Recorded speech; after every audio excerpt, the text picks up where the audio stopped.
Media మిత్రులకు నమస్కారం. గత వారం ఈ యొక్క ప్రెస్ మీట్కు ముఖ్య ఉద్దేశం, గత వారం రోజులుగా ముదిరాజు ముద్దుబిడ్డ తెలంగాణ క్రీడలు, యువజన, పశుసంవర్ధక, మత్స్యశాఖ మార్చులైనటువంటి వాకిటి శ్రీహరి గారి మీద కుట్రపూరితంగా కొంతమంది పెయిడ్ ఆర్టిస్టులు అసత్య ఆరోపణలు చేసి వారిని కించపరుస్తూ ఉన్నారు. అయితే కించపరిచేటటువంటి వారు ఎవరు అంటే వారు మా సోదరులే. మా సోదరుల్ని ఏమన్నా అనదామంటే కూడా మాకే బాధ అనిపిస్తుంది. ఎందుకంటే మేము ఒకే కుటుంబం లెక్క పెరుగుతూ ఉంటాం. గ్రామాలలో అయితే ఇక్కడ ఉన్నటువంటి కొంతమంది మూర్ఖులు హైదరాబాద్లో ప్రెస్ మీట్లు పెట్టి ఈ కులాల మధ్య చిచ్చులు పెడుతున్నారు. కానీ వాస్తవానికి గ్రామాల్లో అయితే మేము కానీ బెస్తలు కానీ అన్నదమ్ముల లెక్క, ఇంటిలో ఉన్నటువంటి మనుషుల లెక్క మేము ఒక సొంత కుటుంబం లెక్క ఉంటాం. అయితే అటువంటి పరిస్థితులు ఉన్నటువంటి మమ్మల్ని ముదిరాజులు అనగానే కొంతమంది విద్వేషంగా, ముదిరాజు మంత్రి అయినా ముదిరాజు ఎమ్మెల్యే అయినా కూడా వాళ్ళని టార్గెట్ చేయడం అనేది వాళ్ళకు పరిపాటిగా మారింది. ఇంతసార్లు జరిగినా కూడా మేము ఓపికతో ఉన్నాం. కానీ మా ఓపిక అనేది నశించింది. ఓపిక పట్టినాం. 1964 నుండి ముదిరాజులు, ముదిరాసులు, గంగపుత్రులు లేదా బెస్తా వీళ్ళందరూ కూడా ఒకే జీవో కింద మత్స్యకారులుగా గుర్తింపబడి ఉన్నటువంటి కులాలు ఇవి. 1964లో మీరు మత్స్యకారులుగా ఉంటే మరి ఇప్పుడు మేము సంప్రదాయ మత్స్యకారులము, మీరు సంప్రదాయ మత్స్యకారులు కాదు అని ఆ విభేదనలు చేయటం అనేది ఎంతవరకు సమంజసం అని నేను యొక్క సమాజాన్ని ప్రశ్నిస్తా ఉన్నా. ముఖ్యంగా గంగపుత్ర సంఘాలు ఉన్నటువంటి నాయకులారా, ఎవరైతే ఇట్లా కులాల మధ్య చిచ్చులు పెడుతున్నారో, మన మధ్య చిచ్చులు పెట్టి విడదీస్తున్నారో వాళ్ళని ఫస్ట్ వాళ్ళ మీద పోలీస్ కేసు పెట్టి అరెస్ట్ చేసే విధంగా మీరే దాన్ని చేయాలని కూడా మీకు సూచన చేస్తా ఉన్నా.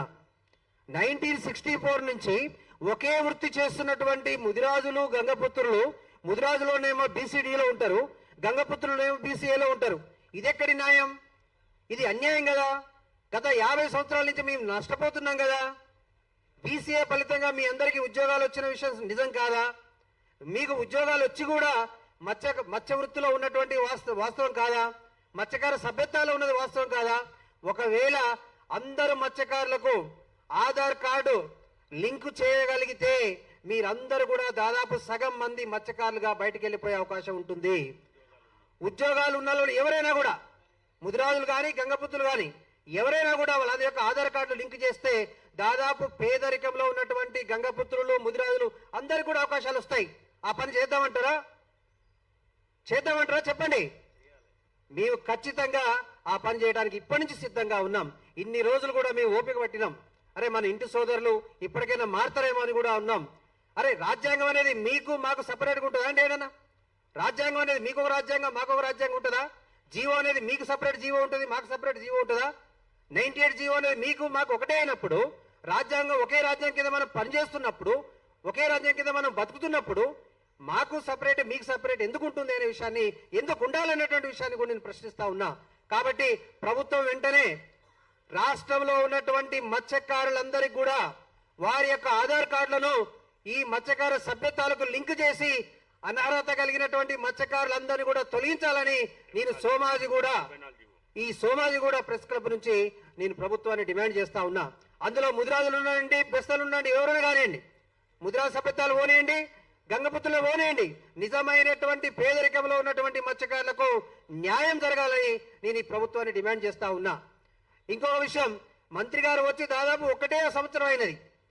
ఆ 1 సంవత్సరంలో ఇంతవరకు బడ్జెటే రిలీజ్ కాలేదు. అయినప్పటికీ కూడా వారి మీద అవినీతి ఆరోపణలు చేస్తూ ఉన్నారు. ఇది ఎంతవరకు న్యాయం అనే విషయాన్ని కూడా నేను గంగపుత్ర సోదరులను అడుగుతా ఉన్నా. మీరు ఈ విద్వేష ప్రకటనలు ఈ విధంగానే చేస్తూ ఉంటే ఖచ్చితంగా మీకేమి కాదు, మీరు హైదరాబాద్లో వండుకుంటారు, హైదరాబాద్లో దాచుకుంటారు. అదే గ్రామ స్థాయిలో ఉన్నటువంటి ముదిరాజులకు గంగపుత్రుల మధ్య కొట్లాటలైతే 80% ఉన్నటువంటి ముదిరాజులు 20% ఉన్నటువంటి గంగపుత్రులకు మధ్య ఒకవేళ దాడులు గొడవలు జరిగితే ఎవరు నష్టపోతారనే విషయాన్ని, దానికి ఎవరు కారణం, ఎవరు బాధ్యత వహిస్తారనే విషయాన్ని కూడా మీరు గుర్తుపెట్టుకోవాలని మీకు సూటిగా ప్రశ్నిస్తా ఉన్నా, హెచ్చరిస్తా ఉన్నా. ముఖ్యంగా మంగళంపల్లి శంకర్, నేను నీకు సూటిగా నీకు ప్రశ్నిస్తా ఉన్నా, ఖబర్దార్ బిడ్డ, ఇంకొకసారి ముదిరాజు మంత్రుల మీద కానీ, ముదిరాజు ఎమ్మెల్యేల మీద కానీ, ముదిరాజు ప్రజాప్రతినిధుల మీద కానీ నువ్వు నోరు జారితే మంచిగా ఉండదనే విషయాన్ని నేను సూటిగా మీకు హెచ్చరిస్తా ఉన్నా. ఇక చివరిగా మీకు ఒక్కటే చెప్తా ఉన్నా, మాకున్నటువంటి సొసైటీల్లో 85% సొసైటీలు ముదిరాజులకు ఉన్నాయి. మాకు మొన్న మత్స్యకార ఫెడరేషన్ చైర్మన్ ఎవరికి ఇచ్చినారు? ఒక గంగపుత్ర సోదరికి ఇచ్చిండ్రు. అయినా కూడా మేము ప్రశాంతంగా ఉన్నాం. మాకు గతంలో మాకు చైర్మన్ ఇస్తే మా చైర్మన్ దిగిపోవాలని వాళ్ళు ధర్నాలు చేసిండ్రు. అయినా మేమేం పట్టించుకోలేదు. దానికోసం గత ప్రభుత్వంలో వారికి వైస్ చైర్మన్ ఇచ్చినారు. కానీ ఈ యొక్క ప్రభుత్వంలో వాళ్లకు చైర్మన్ ఇచ్చి మాకు కనీసం వైస్ చైర్మన్ కూడా ఇవ్వలేదు.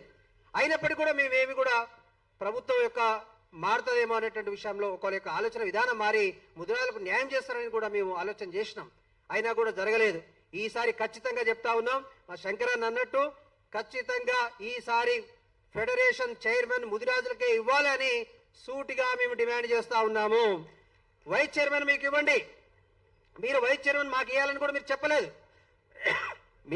మేము చైర్మన్ తీసుకుంటే మా గంగపుత్ర సోదరులకు వైస్ చైర్మన్ ఇవ్వాలని కూడా మేము ప్రభుత్వాన్ని డిమాండ్ చేస్తా ఉన్నాం. మీరు ఆ పని చేయలేకపోయినారు.